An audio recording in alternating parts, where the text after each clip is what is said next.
El análisis de aceleraciones en el mecanismo manivela-biela-corredera que estamos ilustrando consistirá en que, pues dada que la velocidad angular de la manivela omega 2 sea constante, la vamos a considerar constante, lo cual pues implica que su aceleración angular alfa 2 es 0. Entonces, el propósito del análisis de aceleraciones consiste pues en determinar tanto la aceleración de la corredera como la aceleración angular alfa 3 de la biela. De nuevo, sentido antihorario para la aceleración angular será positivo, siguiendo la regla de la mano derecha, y horario negativo. Para pues la corredera, de acuerdo al sentido positivo del eje real a lo largo del cual se desplaza la corredera, entonces hacia la derecha en este caso será positivo, hacia la izquierda será negativa el sentido de la aceleración.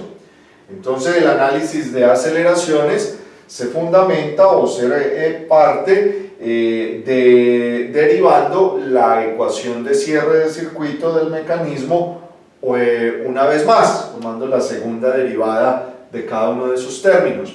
Entonces tenemos la ecuación de cierre de circuito original, escrita con la notación de números complejos, la derivamos una vez para el análisis de velocidades, y para el análisis de aceleraciones derivamos una vez más la ecuación de cierre de circuito.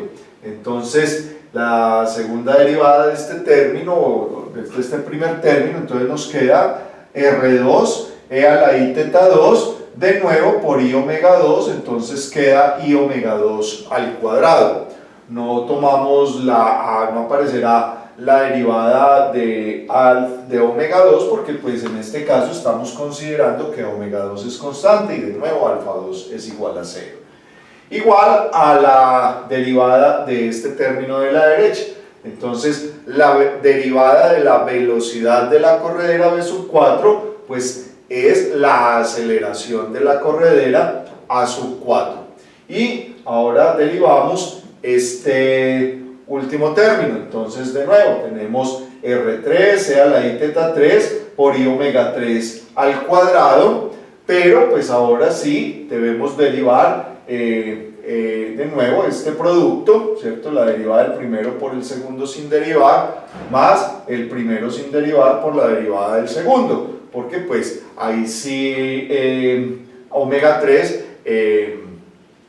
podrá tener variación con el tiempo. Entonces tenemos R3 e a la i teta 3 por la derivada de i omega 3, que es i alfa 3, la aceleración angular de la biela. Entonces de esta ecuación pues igualamos componente imaginaria en ambos lados. Entonces recordemos que el i al cuadrado se nos convierte en menos 1, la unidad imaginaria al cuadrado menos 1, y entonces nos queda que la parte imaginaria pues es menos R2 omega 2 cuadrado seno de teta 2, ¿sí? La aceleración de la corredera, pues ya lo hemos dicho, tiene solo componente real. La componente imaginaria de este término pues también es menos R3 omega 3 cuadrado seno de teta 3, y la componente imaginaria de este último término, recordemos que esta unidad imaginaria hace que el coseno de este ángulo teta 3 pues corresponda a la parte imaginaria, entonces será R3 coseno de teta 3. Entonces de nuevo, igualando componentes imaginarias, podemos obtener la expresión para alfa 3 directamente. Nos queda alfa 3 igual a R3 omega 3 cuadrado seno de teta 3 menos R2 omega 2 cuadrado seno de teta 2 y todo sobre R3 coseno de teta 3. Recordemos, para llegar al análisis de aceleraciones, pues previamente hemos realizado tanto el análisis de posición, o sea que conocemos ya cómo se comporta teta 3 en función de teta 2, hemos realizado también el análisis de velocidades, entonces conocemos también cómo se conoce omega 3 como función de teta 2, y pues estamos considerando que omega 2, la velocidad angular de la manivela, es constante. Entonces podemos evaluar la expresión para la aceleración angular de la biela alfa 3 en función del ángulo teta 2. Y recordemos, si esta expresión para un teta 2 dado nos da positivo, pues será en sentido, eso significa que la aceleración angular de la biela en ese instante tiene sentido antihorario. Si nos da negativo, pues tendrá el sentido opuesto, horario.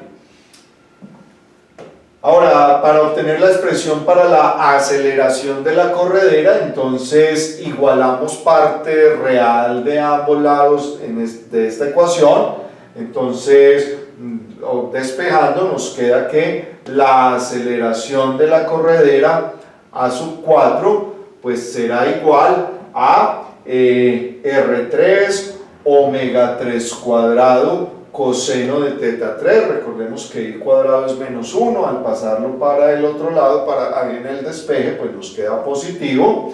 Aquí nos queda esto negativa, y la parte real es correspondiente al coseno, entonces nos queda menos R2 omega 2 cuadrado coseno de teta 2, y pues despejamos alfa 4, nos queda que la parte real acá es R3 alfa 3 seno de teta 3. Esta unidad imaginaria hace que el seno se vuelva negativo, que corresponde a la parte real, y al despejar pues nos queda positivo. Entonces tenemos la expresión para la aceleración angular de la corredera a sub 4 en función del ángulo teta 2, del ángulo teta 3, del cual ya conocemos su variación en función de teta 2, y tanto de omega 3 como de alfa 3, que pues de nuevo ya hemos